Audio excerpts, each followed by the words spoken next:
Back to news. రుణమాఫీ పేరుతో కాంగ్రెస్ ప్రభుత్వం దగా చేసిందన్న హరీష్ రావు వ్యాఖ్యలకు కౌంటర్ ఇచ్చారు మంత్రి శ్రీధర్ బాబు. బ్యాంకుల్లో ఏర్పడిన సాంకేతిక సమస్యలను పట్టుకుని రైతు రుణమాఫీపై ప్రతిపక్ష నేతలు తప్పుడు ప్రచారం చేస్తున్నారని మండిపడ్డారు. సురేందర్ రెడ్డి గారి ఆత్మహత్య ఇప్పుడు చూసాం మనం.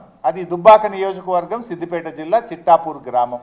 తల్లిది అతని రేషన్ కార్డు ఒక దగ్గర ఉండడం వల్ల ఇలా సురేందర్ రెడ్డి గారి చావుకు ఈ ప్రభుత్వం కారణమైంది. నిజంగా ఇది సురేందర్ రెడ్డి గారి ఆత్మహత్య కాదు, ఇది ప్రభుత్వ హత్య.